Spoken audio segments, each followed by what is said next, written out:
Hello, my name's Ben, My name's Josh. and welcome back to FPL Graduates. Welcome back to another video where today we are going through our Game Week 13 teams, going through our transfer plans, our benching headaches, and the starting 11, as well as our potential captaincy choices. Without further ado, let's get straight into it with Josh's team. Okay then, so yeah, getting started onto my team. So last week I took that big -4 to remove Erling Haaland, removed Haaland, Foden and Mbeumo, all of three which blanked, which was great. I brought in Salah and captained him, which was fantastic, so we got a big, plus after that. But I did also bring in Bruno Fernandes and Isak, who both blanked as well. So it seems like the blanks seem to be following me rather than the other way around, which is not ideal.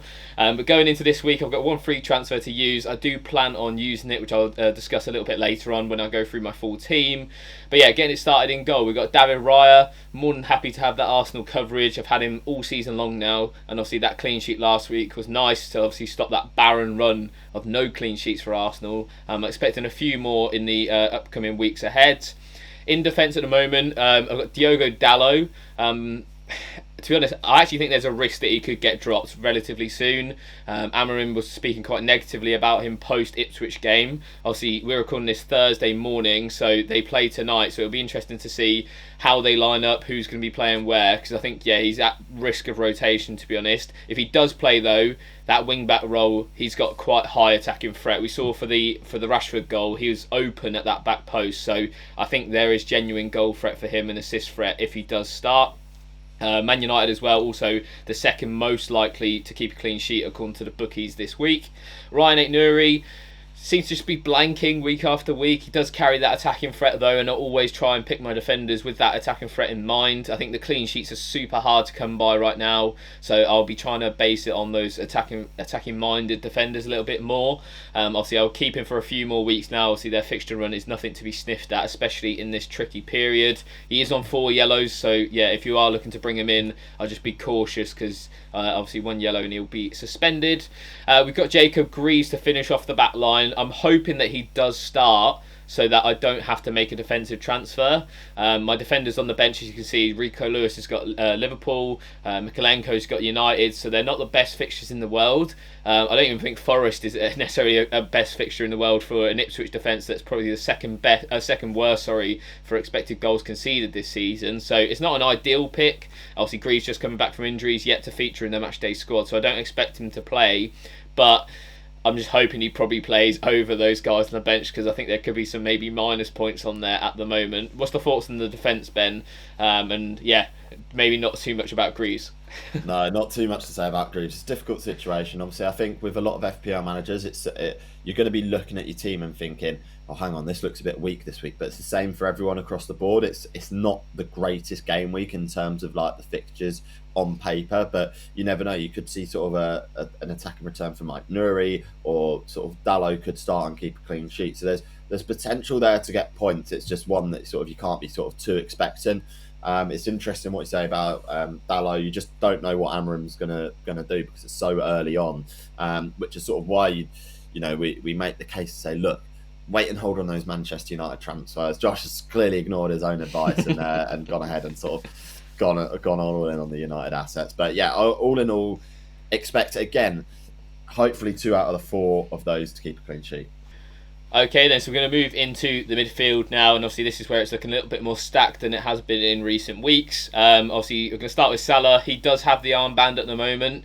I'd probably say I'm 75% likely to captain him at the moment. Obviously City defensively just absolutely awful so far this season, and yeah, not many clean sheets to shout about for them.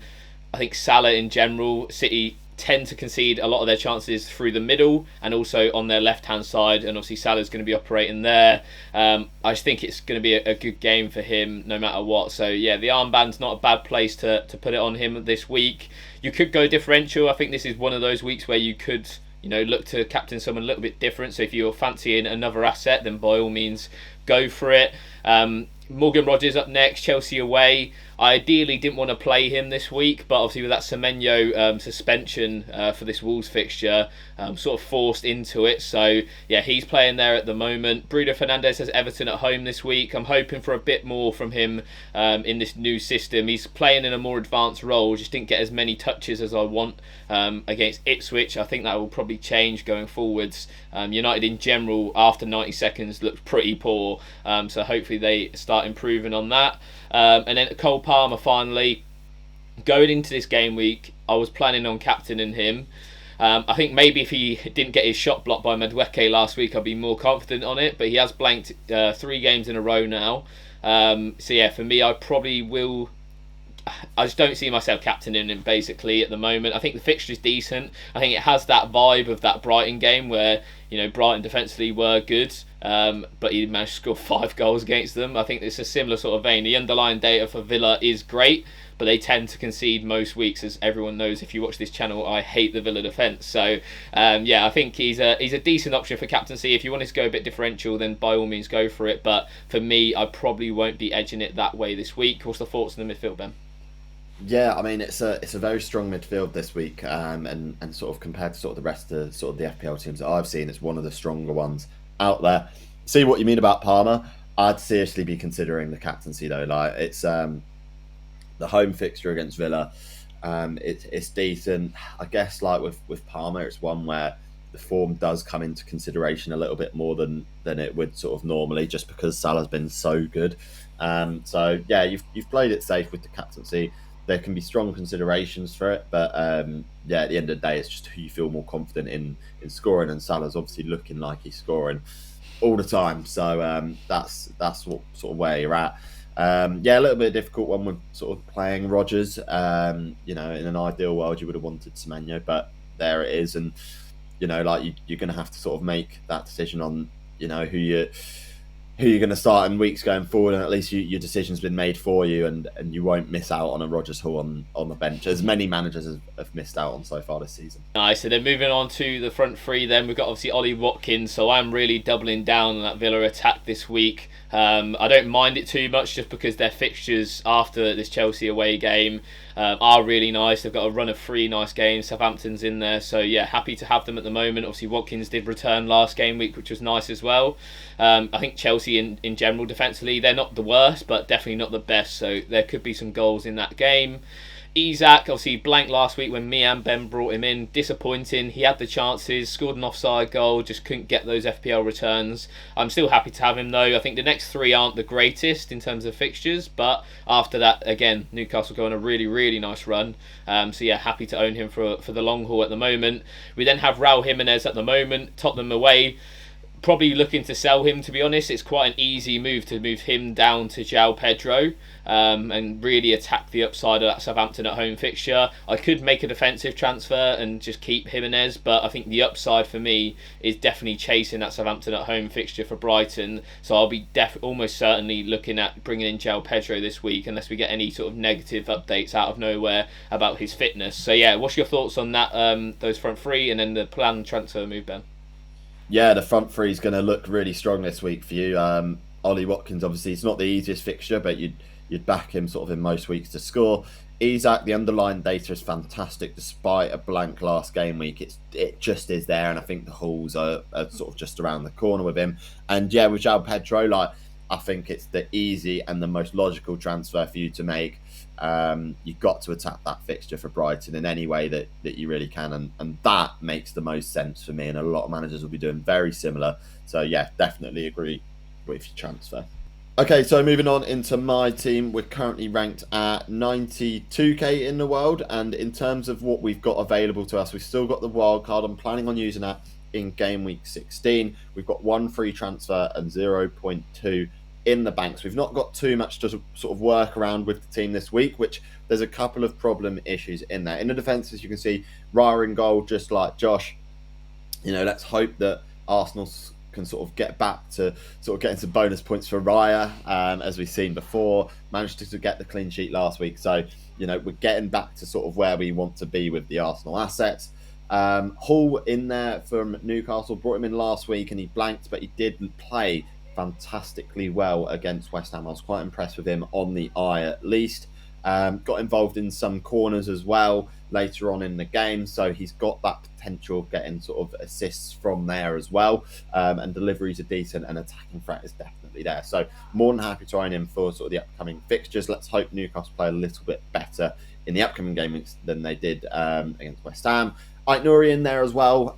Yeah, really happy to own him, and let's see if Wolves can keep that clean sheet and Aït-Nouri can start getting those attacking returns. And then Gvardiol is a problem area at the moment. A lot of people sort of maybe targeting to bring him in for Manchester City's good fixture run, but it's one that I'm potentially looking to transfer out. I think he's going to stay in there at least sort of a few more weeks, just because I want to sort of really attack elsewhere for this game week. So yeah, that's the back line, Josh. And is there consideration there to transfer out Gvardiol? I mean, I think you could, but equally they have two really nice fixtures post Liverpool, Forest at home, Palace at home. You'd expect them to improve. Like, they have been really poor defensively, but even against Feyenoord, like, their performance for the majority of that game was really good, and then they made the subs and it sort of capitulated from there. I just don't see that happening again. I do think they are going to struggle for like a sustained period of time, especially without Kovacic, who's still out injured, but for me, I think he is probably worth keeping. Like you say, there's definitely more positions that you're going to get a higher upside for points from. And obviously, like we've been saying, there's a lack of clean sheets pretty much everywhere in the league. It's not just Man City who are struggling with that. And then you also do carry the good goal threat with Gvardiol that he's shown throughout this season. So yeah, for me, I wouldn't say he's a definite sell right now. If you wanted to sell him and you had a few free transfers, then by all means. But yeah, for me, he's okay to hold for now. Okay, so moving on into the midfield, and as you can see, I've also got Salah on the captaincy. To be honest, like, there's not too many sort of like standout captaincy options in my team this week, probably between him and Mbeumo. And at the moment, yes, I'm going for Mohamed Salah, so more than happy to do that. Mbeumo is probably and likely the last week that I'm going to own him before transferring him out and sort of attacking sort of the next couple of game weeks, and see where we go from there. Rodgers and Smith Rowe are both in the team at the moment, and I'm not 100% happy with having both in my team this week. So, as we both know, Semenyo is suspended. So, the potential planned transfer that I've had in my mind, and it's a little bit out there in terms of sort of the player, but I do think that the potential is there, and it's a bit of a differential pick. But I'm actually looking at transferring out Semenyo and potentially looking at bringing in Jorginho Ruta from Brighton. The statistics haven't sort of been as good as the likes of João Pedro or Matoma, but he's priced again at 5.6 million, so he's really affordable to get. An XGI of 0.42 per game, which is not bad at all, with a really good fixture coming up. And obviously we know sort of from previous matches, he's not done too badly. He's ticked along quite nicely in terms of sort of, let's look at the last few fixtures. So looking at the last few fixtures, he's returned in like the last 5 out of the last 7 games that he's played. So he is sort of getting consistent returns. Maybe not sort of like really sort of mega hauls like we could get with João Pedro, but that's the potential planned move. And to bench then probably Smith Rowe away at Spurs for that. Josh, what's the thoughts on the midfield there? And then a bit of a sort of rogue shout in terms of the transfer move there, but could that sort of yield success? Yeah, definitely. I quite like Ruta. I think he's a good asset. Obviously, when João Pedro was out of the team, we saw a lot of those returns. But I think for me, last season anyway, in the Championship, he had a lot of assist threat. I'm not sure if that's carried over this season for Brighton. But yeah, I think he's a nice option. Like you say, it's at 5.6 million. So the risk versus reward is really low because the price point's low there. So yeah, I don't see a problem with that. And obviously, you're going to be attacking that really nice fixture run for Brighton as well, which is an added bonus.